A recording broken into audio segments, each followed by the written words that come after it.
off your mic, please. You won't get any feedback. You got your mic on right there. Hello. Just turn off your mic there, sir. If your mic icon is on, you'll be able to hit the little mic button down here and it'll turn off. There you go. Good. All right. So, guys, let's go ahead and get started. So, a couple things, guys. Let me come back to our Blackboard page. And let me put it in your perspective so you guys can see what it looks like. All right. So let's see.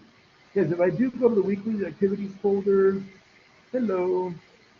So right here, y'all, in week 4, I made a couple of changes yesterday afternoon or yesterday morning. So 3.4 is a pretty short section. And in regards of your homework, you got 3 homework questions out of 3.4. Okay. So what I went ahead and did is I added 3.5. We're going to do part of 3.5 today. We'll see how far we get. So I did make some small changes, y'all. So if you did access the notes for 3.4 on Monday, if you had already opened up those notes, I made some changes to them. Okay, so I changed a couple of problems and I took some stuff out of there.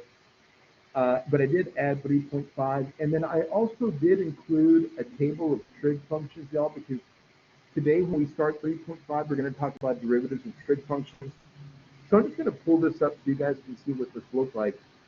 But I did provide you guys with this here.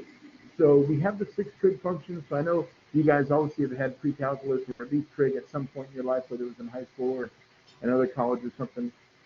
But I have the 6 trig functions for, you know, kind of the more common values. I have them both in radians, y'all, and I have them in degrees.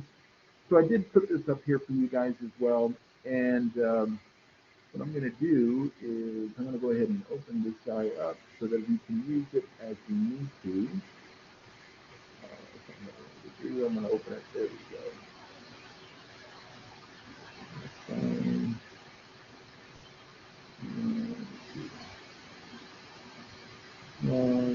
Here we go. This is what I'm looking for. Okay, so I'll be referencing this, guys, as we go through 3.5 today. Let me just kind of bring it down to this. But let me tell you what we're going to do. So let me come back over here. And so what we'll do, y'all, we're going to go ahead and do 3.4. Once we're done with 3.4, y'all, I'm going to stop recording. We'll take a little 10-minute breather, and then we'll go into 3.5. This way, the videos will be separate. Like there'll be one video for 3.4, and there'll be one video for 3.5, okay? So, again, what I have right here, y'all, these are the notes for 3.4. So 3.4 talks about derivatives as rates of change. So we're going to determine a new value of a quantity from an old value and the amount of change. We'll calculate average rate of change and explain how it differs from instantaneous. We'll talk about rates of change of displacement, velocity. We're actually going to do a little bit of that for 3.5. Okay, so hello. So what I have here, y'all, is the amount of change formula. So it says, let me get my pen going here. It says right here for our meeting, it says the application for derivatives is to estimate an unknown value of a function at a point by using a known value of a function at some given point together with its rate of change at that given point. So it says if f of x is a function defined on an interval from a to a plus h, right? So remember, h is that little increment that we've been moving along. Then the amount of change of f of x over that interval is the change in the y values over the interval and it's given by, and here we go, right? So we're looking for how does this function change? So again, y'all, I'm just going to kind of draw a very rough picture. So say here's my function y equals f of x, and suppose this is my value a, and this is my value a plus h, which tells me that the distance between here and here is h. Then if we wanted to find the average rate of change, we would say, hey, look, this value right here is f of a plus h. And this value right here is f of a. So we're looking for that difference. We're just taking those two and subtracting, right? We're just finding the difference in those y values. All right, that's the amount of change of f of x. If we wanted to find the average rate of change, we would divide it by that space right there of h, okay? And that's what we have right here. And then, so we've been talking about the instantaneous rate of change. That's what we've been talking about, our derivative. So we say we're looking for the derivative of that particular point. This is one of the formulas we've been using, okay? And now what we're going to talk about today, y'all, are, it says for small enough values of h, we can approximate the derivative by using this little formula right here. So let me kind of clean some of this up so it looks a little bit less messy. So f of a plus h would be approximately equal to f of a plus f prime of a at h, okay?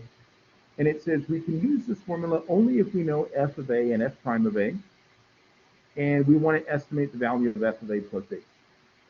Okay, so look, we're going to use what I have right here to do this next problem. And so let me write down the formula again, and I'll show you how we'll apply it. So f of a plus h is approximately equal to f of a plus f prime of a times h, okay?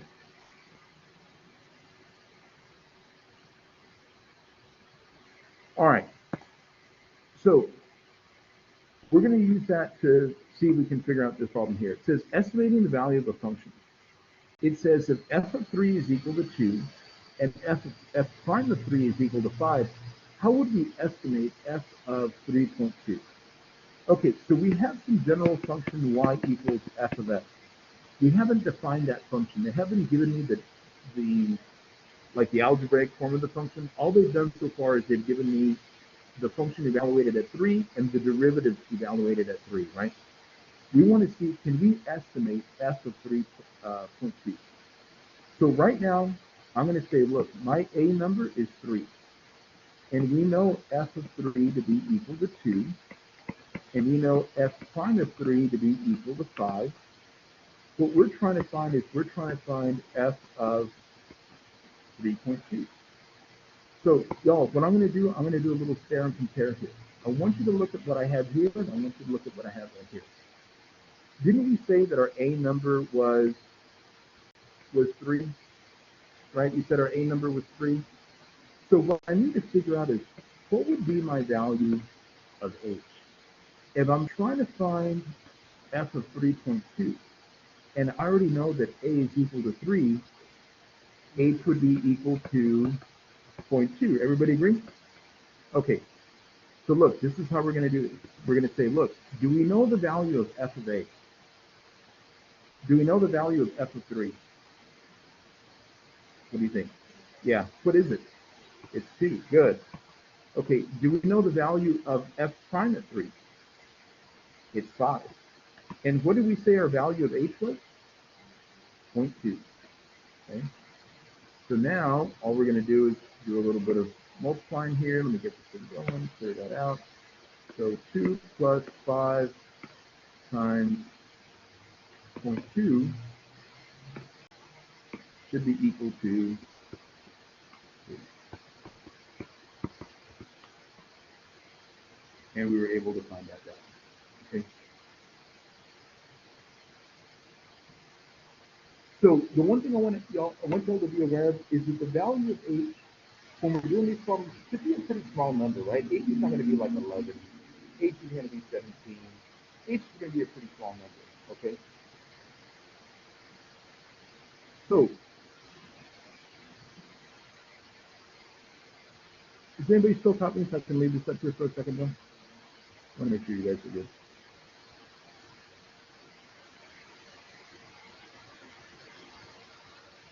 All right, so, y'all, I'm sure, quick question. Anybody here going for engineering? Anybody here going for anything like in the business world? Computer science? Computer science one? What do y'all majors? I'm just curious. Pharmacy? Pharmacy as well? Okay. Teaching? You want to be a math major? Awesome. Cool. And guys, what about y'all at home? What's your majors? Those of you who are watching online, let me come back over here. You can either put it in the chat. Let's see, Luciano. Luciano, no, Uriel, anybody know what their major is going to be? What are you guys going for? You can throw it in the chat. You can turn on your mic.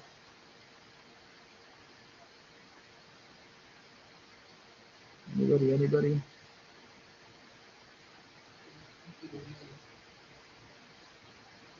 No, not yet. Matias, what's your major? Mechanical engineering. Okay, we got one engineer here. Okay, awesome.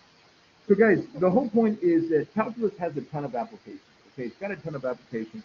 One of those applications happens to be in business. We don't have any business majors, but we're going to do a couple of business problems anyway. All right, so let's see. Changes in cost and revenue. So it says, in addition to analyzing motion along the line and population growth, derivatives are also useful in analyzing changes in cost, revenue, and profit. The concept of a marginal function is common in the fields of business and economics, implies the use of derivatives. The marginal cost is the derivative of a cost function, and the marginal revenue is the derivative of the revenue function, and the marginal profit is the derivative of the profit function. Oh, okay, awesome. Okay, so let's take a look what we have here in terms of our definitional, and we're going to kind of figure out some stuff going on here. So let's see. C of x. It says if C of x is the cost of producing x items, then the marginal cost is, sometimes they use this MC, but it's really the first derivative of the cost function. Okay, it's the C prime of x. That's what we call the marginal cost. And if we have the revenue function, which is R of x, so again, think about what a cost function is, right? Suppose we are making, okay, so guys, today when I was coming to work, I was driving, I live in Edinburgh, and sometimes I'll take the expressway, sometimes I come all the way down to Elsa, and then when I hit Elsa, I take Texas Boulevard, I take 88, and I pop up over here, right? So between Edinburgh and Elsa, there's a really small community called La Blanca. And in La Blanca, there was this taco truck. And I saw this taco truck today, and I took a picture of it because it just made me laugh. And I'm going to show you guys a picture of the taco truck so you guys can see what I thought was so fun. So give me 1 second, John, I'll be right with you. Okay, so let's do this. Here we go. Okay. So is it coming out okay, or is it coming out like backwards for you guys? It's coming out backwards. It's a taco truck, but can you guys see what the little not really? Okay. The little yeah, let me see if that makes it any better. Y'all know who, anybody know who Pepe Le Pew is? Pepe Le Pew from Looney Tunes? Like, he's the stuff from Looney Tunes, right? So there's like Bugs Bunny, all that kind of stuff. So, okay. So guys, let's go back to our problem so we can figure out what it is I was trying to refer to you guys, right? Tacos. I'm gonna show you right now. What does that have to do with what it is we're doing? I'm gonna tell you. Pepe Le Pew, right? Okay, it's a taco truck. All right, so suppose we are selling tacos. Okay, suppose we're selling tacos. Okay, we have something called a cost function. Okay, cost function is going to look like this. C of x. Okay, now that taco truck, the guy who owns that taco truck has to pay for like gas for his stove. You know what I mean? He's got to pay the light bill because he's got the electricity plugged into it, and he's got to pay his water bill. And wherever he has his truck set up, he's got to pay rent so that he can put, his truck there, right? There's something called the fixed cost, right? So the fixed cost would be like, let me take my rent, let me take my water bill, let me take my light bill, and let me take my propane bill, and I'm going to add that all up. So that would be his fixed cost. I'm going to make this up. I don't know how much it is, but I'm going to say every month it's $250. Okay. And then for every taco he sells, there's a cost associated with that taco, right? Say, I'm going to make this up. Let's keep it real simple. Let's suppose all he sells are breakfast tacos. So if you want to go get fajitas, you're not going to go there, right? But if you want to get anything con huevo, that's the place to go. Tocino con huevo, ham con huevo, whatever it happens to be, right? For every taco, suppose it costs him, I'm going to make this up. For every taco that he sells, suppose it costs him 50 cents, right? Because he buys stuff in bulk, goes to Sam's, right, at Costco, whatever, buys, 50 eggs at a time or 100 eggs at a time, that kind of stuff, right? Okay, now, there's also something called the revenue. The revenue is how much money they bring in, okay? So suppose this guy who sells tacos says, I'm going to sell every taco for the same price. Every taco is going to charge, I'm going to charge $2. So if I sell X tacos, I'm going to make $2, or I'm going to bring in $2 for every taco I sell. Okay? All right. Now, let me ask you a question.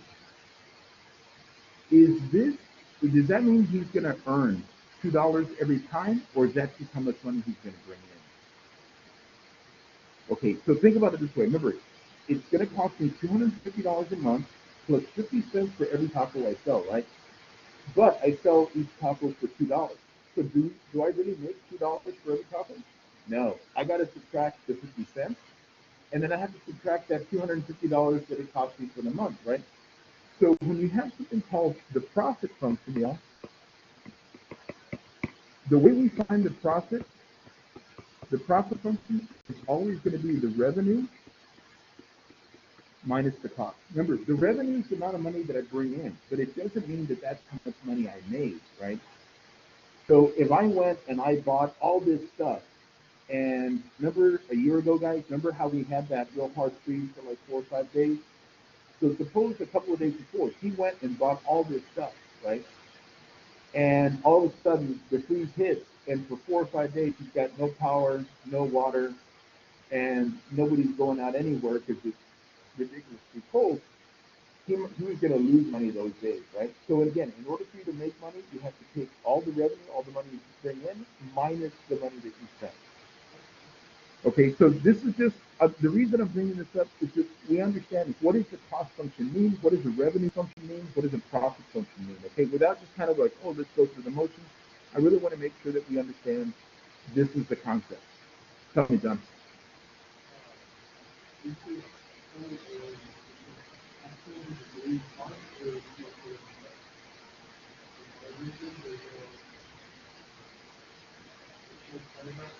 Uh-huh. Uh-huh. That's why I said at the beginning of class, if you access the notes on Monday, they didn't change. Oh, and there's nothing there? Let me see. Let me double check. So let me make sure I got the right ones on here. 3.4, maybe I didn't upload the right ones. Yeah, mine is all here, John. Mine's all here. Yes, guys. Let's see. Quick question. What's due today?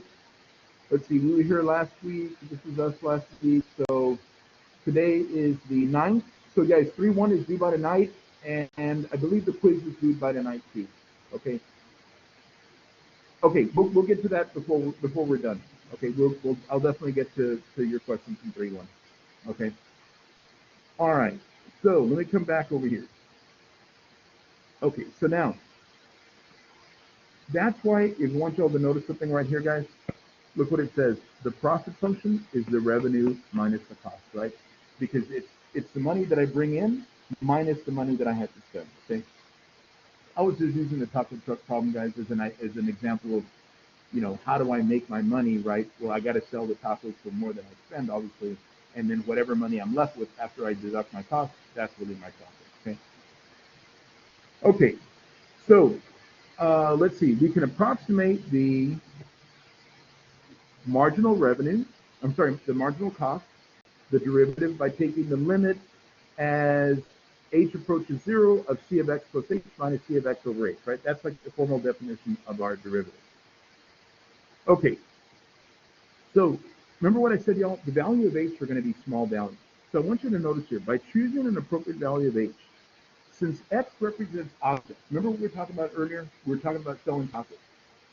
Since X represents, let's go back to that example, selling tacos, a reasonable and small value of H would be equal to 1. Thus, when we substitute H is equal to 1, we say the derivative is approximately equal to C of X plus 1 minus C of X. What does that mean? That tells me if I find the derivative at a particular value, that would be telling me how much it's going to cost to make not that value, but the value plus 1. Okay, so I'm going to kind of explain what I mean by that right here. And it says R prime of X approximates the revenue by selling one additional item. So the C prime of X is the derivative is approximating the cost of making one more item. Okay, so let's see. We're going to do a problem here, and we're going to try to apply this principle. Okay, so it says applying marginal revenue. It says assume that the number of barbecue dinners that can be sold X can be related to the price charged P by the equation P of X is equal to 9 minus 0.03 times X, when X is between 0 and 300. Okay. In this case, the revenue in dollars of selling X barbecue dinners is given by this equation here. So I want you to notice something. X stands for the number of barbecue dinners. P is the price that we sell those dinners for. Okay. So if I want to figure out how much money I'm going to make, I'm going to take the number of dinners times the price. This is the number of dinners. This is times the price. They multiply that all out right there. Okay. And so we found our revenue function, because they've given it to us, to be negative 0.03 x squared plus 9x. Okay, remember, X stands for the number of dinners, P was the price. So what did we do? We took X times P, and then we got this function right here. Okay. Now, the directions for my first problem here, I'll say, let's use the marginal revenue function to estimate the revenue obtained from selling the 101st barbecue dinner. Okay, so let me show you how we're going to do this.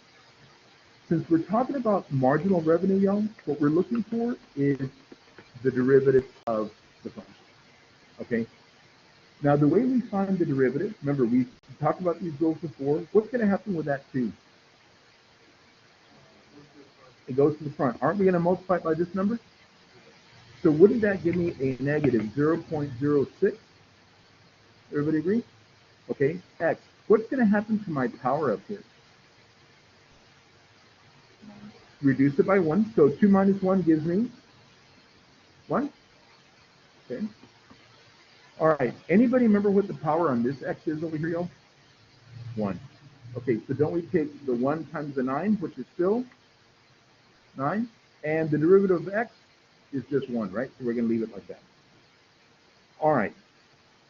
So now that we found our R prime of X to be equal to negative 0.06x plus 9, since we're looking for the revenue on producing the 101st barbecue dinner, what we really do, y'all, is we find the revenue at 100. The marginal revenue at 100 would tell me how much it's going to cost me to make the 101st dinner. Okay? When I find, because it's always going to tell me how much it's going to cost to make the next one. Does that make sense? So if I'm looking for how much is it going to cost to make the 101st, let me find the derivative at 100, and that'll tell me how much it's going to cost me to make the 101st. Okay? So look, we're going to go slow here. Negative 0.06 times 100 plus 9. Okay. So let me grab my calculator, turn it on again, clear that out. Negative 0.06 times, you said we're multiplying it by 100. And then we got to add 9 to it. Okay. It's going to cost us, or we're going to estimate, we're estimating the revenue. That means that when we sell the 101st dinner, we made an extra $3 by selling that 101st dinner. Okay, that was the amount of money that we were able to bring in. We brought in another $3. Okay. Now again, the derivative, y'all, for these types of problems is giving me an approximation. It's telling me this is how much money we would have about brought in using the derivative. Now, there's a second part to the question.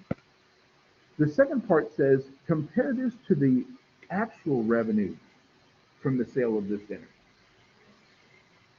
That's well, hold on. Remember, we're not looking for profit yet. We're looking for the actual revenue. So remember, my original revenue function, y'all, was this one here. Okay. So this function tells me how much money I'm gonna bring in when I sell so many dinners. And because we want to find the revenue from selling the 101st, let's do this. Let's figure out how much money would we bring in if we sold 100 dinners. So I would say, well, look, I got to take this here, 100 squared plus 9 times 100. Okay. And I'm just going to do this part on my calculator, you guys. So actually what I'm going to do is I'm going to enter this in, negative 0.03. What is it? X squared plus 9x. Okay. Enter, and then I'm going to quit that. I'm going to go to vars. I'm going to go to my y bars. I'm going to evaluate my function. The first one at what number are we plugging in? 100. Okay. And so this is how much money we made or how much money we brought in when we sold 100 dinners. We brought in $600, right? Now, what happens if we wanted to figure out how much money would we have brought in had we sold 101 dinners?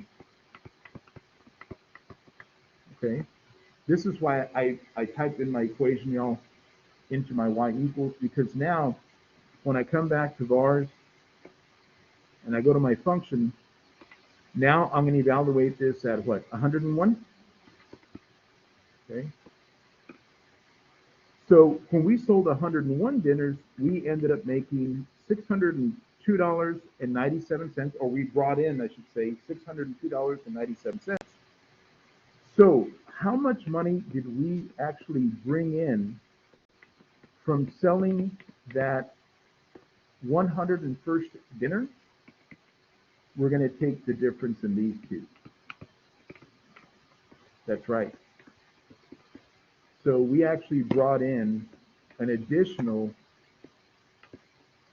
$2.97. When we approximated it earlier using the derivative, we said we brought in about how much money? $3. Look at the actual amount. So what the derivative, what the marginal function allows me to do, y'all, it allows me to estimate how much money am I going to bring in, or whether it's, in this case, because I'm talking about revenue, that's why I'm talking about how much money I'm going to bring in. What the marginal revenue, cost, or profit tells me is how much money I'm either going to bring in, how much money I'm going to make, or how much money it's going to cost me to make the next item. You know what I mean? So if I'm picking 50, how much is it going to cost to make the 51st? If I'm I want to find the profit at 700. If I want to find the profit at 700, I'll take the derivative and evaluate it at 699 because 700 is the next one, right? The derivative allows me to do that, and again, it gives me an approximation. You can see it's not exactly the same, but we were off by 3 cents, right? We were off by 3 pennies. John, did you have a question, please? Yeah. Why is it when I look at 1,000 just one negative? I'm sorry. Say that again. I changed the number from 100 to 1,000. Around. Because negative 21,000. I want you to notice something here. That's right. This is going to work when I'm selling between 0 and 300 dinners. Because I want you to notice something here, John. Look at the price equation. It's 9 minus 0.03x, right? If you plug in numbers bigger than 300, this piece here is going to become negative. you can't sell them for negative prices, right? That means that in addition to giving you a barbecue plate, I'm also going to give you money, right? And it didn't work that way, right? If I go to y'all been to Teddy's Barbecue down the road? Anybody have been to Teddy's on Texas Boulevard? So if you go north on Texas, barbecue place called Teddy's, they're good guys. They're in the top 50 on Texas barbecue places. But anyway, if you go over there, it's good, but it's going to cost you money. But they're not going to give you money in addition to giving you good ribs, right? So that's why it didn't work, John. But it's a good question. So I'm really glad that you saw that. That hey, look, the x is between 0 and 300, right? Yeah, no, but that's okay. That's okay. That's okay. That's why it's always good to ask these kind of questions because, yeah, those things are important there. Okay. All right. Nice barbecue place cost a lot. Yes, they do. Uh huh. It was like $20 a pound. Yeah. Yeah. It's not cheap, right? But it's good though, right? I got pounded that half pound of ribs and half pound of pulled pork and fries. Whole meal cost me like $80. Yeah. I got a whole loaf of that, but it's crazy. Yeah. Yeah. That 88 cents really really helped you there, right? Yeah. All right. Okay, guys, so look, let's take a look at the next problem here. It says, suppose that the total profit in hundreds of dollars from selling X items is given by, okay, and they give us an equation here. We want to find the marginal profit at X equals 9. Okay, keywords here, y'all. When I see marginal, that's telling me, let's find the derivative, okay? So we're going to find P prime at X, okay? So let me ask you a question. If this is my function, does anybody know what is the derivative? What's the first derivative of this function here? Negative or positive? Negative 6x, right? Remember, we're bringing the 2 down to the front, boom, so that those multiply. The power of my x reduces by 1, okay? So we got that part done. This part is good. Guys, what's the derivative of 29x? 29, right? Because I still have the x there, right? Okay, now, what's the derivative of negative 24? 0. That one's 0. Okay, so look, we found our derivative. Now it says, can we find the marginal profit at x equals 9? Yes, we can, because all we're going to do now is plug in our number 9, right? Okay. So what is that? Negative 54 plus 29. Is that negative 25? Right? Let's double check, make sure that we're all good here. Negative 54 plus 29, negative 25. Boom. Dollars per item, right? Dollars per item.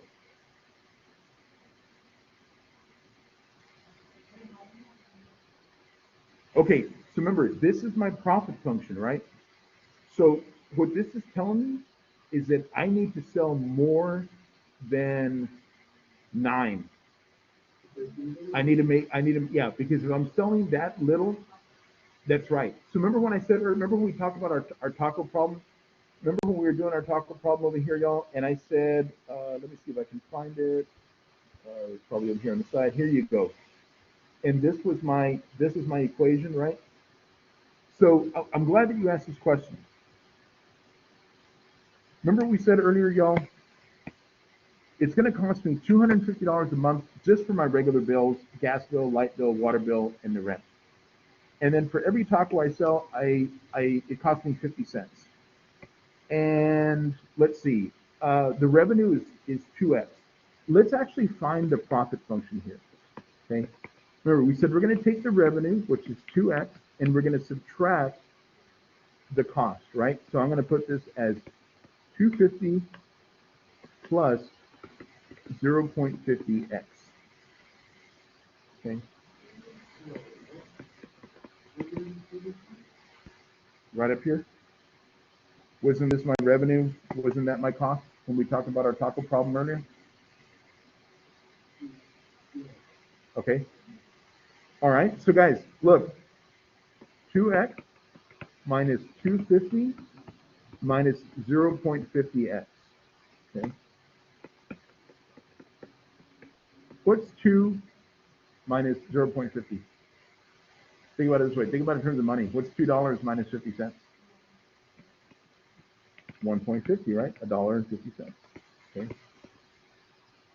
So think about this as my profit function. Okay. Remember, I got to spend $250 on my rent or whatever it happens to be. If I sell each taco for $2, but each taco costs me 50 cents to make, wouldn't it make sense that I'm really making $1.50 per taco? Right? Okay. Now, y'all, in business, there's something called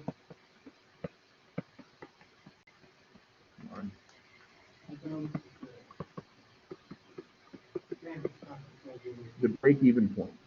What is the break-even point mean? Think about it when you break even. After that, you would profit, right? After that, you would make a profit. At the break-even point, you broke even, right? Whatever amount of money you spent was the same as the amount of money that you brought in, so you didn't make any money, you didn't lose any money, right? Think about it this way: if you go gambling and you go and you walk in the casino and you said, look, I got $100 to spend, right? And I'm going to spend the afternoon here, and I'm not going to spend more than this $100. And there's times that you win money, and there's times that you lose money, and all that kind of stuff. At the end of the day, after you've gambled, if you still walk out with $100, did you make any money, really? Did you lose any money? No. So you might have lost and you might have gained that whole day, but you walked out of the casino with the same amount of money that you walked in, right? The way we find our break-even point, y'all, is we take our profit function and we set it equal to 0 because I'm not going to have a profit. My profit is going to be 0. So if I were to move that 250 over, that would become a positive 250, and I divide both sides by 1.5. Let's see, I'm going to grab my calculator. What's 250 divided by 1.5? Okay, so I'm coming up with like 166.67, so 166 and 2/3.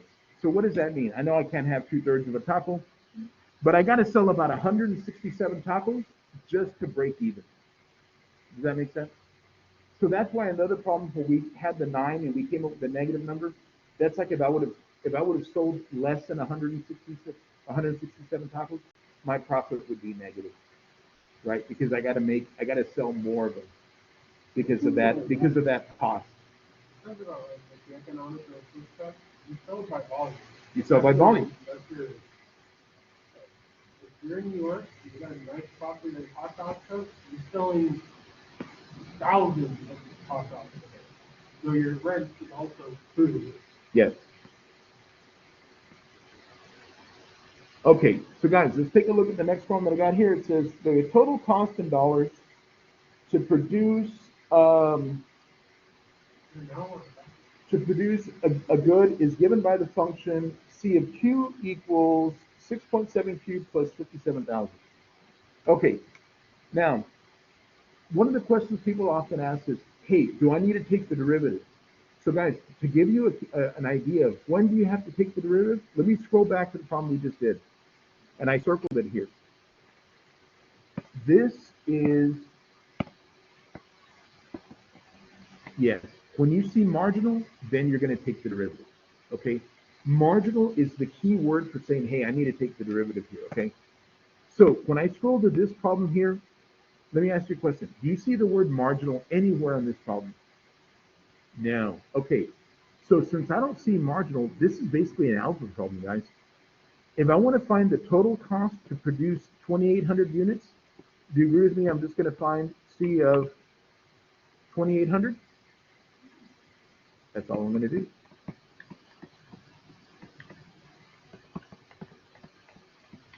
Okay.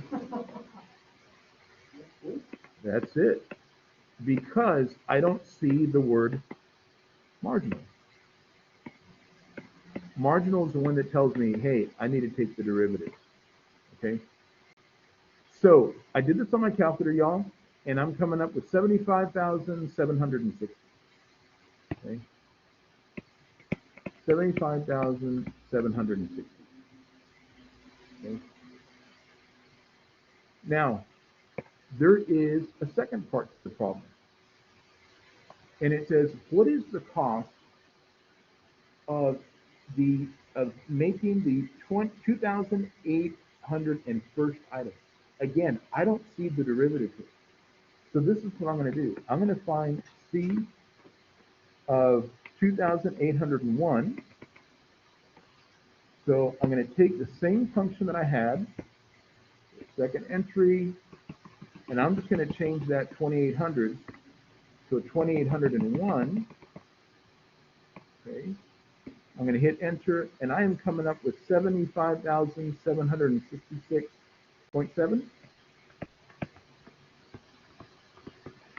Okay. Now, remember, that's telling me how much it's going to cost to make 2,801 items. I don't want to know that cost. I want to know how much is it going to cost to make the 2,801st item. Well, if this is how much money it's going to cost me to make 2,801, and this is how much it's going to cost me to make 2,800, what do you think I would do for those two numbers? We'd subtract them, right?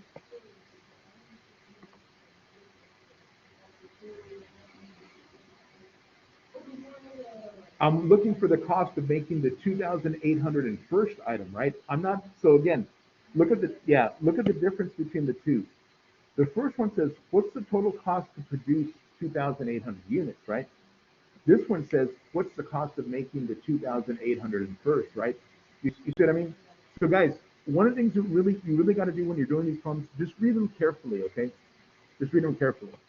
Okay, so everybody agreed that we're going to take that number minus 75,760. And anybody coming up with 6.7? There you go. So yeah, $6.70. Okay. Good deal, good deal. This line, like integrating the data numbers, the more units you sell, you will make more money per each extra unit, right? So sorry, say that part again. For like the more units you sell, Uh-huh. like you'll make money, like a better margin on every single unit more sold. Right? That's right. That's exactly right. That's exactly right. For the most part, that's how that thing works. That's right. That's why that works. So remember when we did our taco truck example problem a while ago? And we said in order for us to break even, we needed to make, we needed to sell 166 and 2/3 tacos. So we really needed to sell about 167 tacos, right? In order for us to break even. So the more that I sell, then my profit's going to start coming in, right? There you go. So put it this way. Look, John, if I sell 167 tacos, I barely make any money, right? Because I needed to sell 166 and 2/3 taco to break even. So if I sell the 167 taco, I mean, I'm making pennies, right? But if I sell much more, again, remember the break even point tells me the more that I sell now I'm going to start making money. The overhead was in our cost function is the fixed cost. Your fixed cost is your overhead. That's like your rent, your light bill, your gas bill, if you have internet, you know what I mean? Like all that is, for the most part, pretty standard. You know what I mean? Like, is your light bill going to vary? Yeah, it's going to vary, but it's not going to vary a whole lot. You understand my point? Yeah, it's just, obviously you're going to run out of supply. That's why this is your fixed cost, right? So you kind of figure things out and you say, okay, and again, this is a simplification, but you say, you know what, on average, I'm spending 50 cents to make each taco, buying my supplies, right? Why? Because I don't go to HEB or I don't go to Stripes to buy a dozen eggs. I go to Sam's or I go to Costco to get like yes, whatever it happens to be, right? That kind of stuff. Good question, guys. Okay, so look, we got another problem here. Let's go ahead and try this one. And it says, suppose the total cost of producing 2 units of some commodity is given by, here's our equation. Okay, C of Q equals 0.0032 squared plus 2Q plus 80, where Q is the number of units produced, C of Q is the total cost, in dollars to produce Q units. Find a simplified expression for the rate of change of the cost with respect to Q. Okay, so the rate of change, y'all, this is the same thing as the derivative, okay? They're just using a different notation, okay? But we're basically finding the derivative of the function, C of Q, okay? C of Q, let's see, what is C of Q? Let's see if we can find the derivative. Anybody know what's gonna be the derivative of 0.003 Q squared? 0.006 with a Q, okay? Plus, what's the derivative of 2Q? Just 2. And what's the derivative of 80? Okay, so here's our derivative function.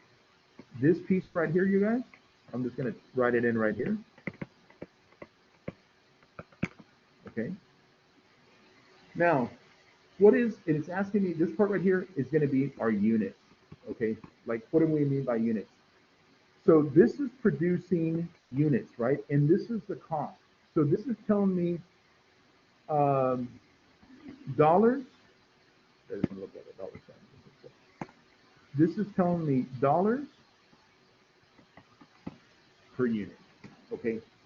The derivative is telling me how much it's going to cost in dollars for every particular taco I sell or headphones or whatever it happens to be. Okay. So my units will be dollars per unit. Same thing would apply, y'all, if I was dealing with revenue or dealing with profits. It would still be dollars per unit. Okay. All right. So guys, one thing I'm going to do real quick, that was 3.4. In your homework, y'all only have 3 questions, okay? I'm trying to make the problems in the notes more relevant to what you see in your homework. So guys, one thing I'm going to do real quick, I'm going to stop recording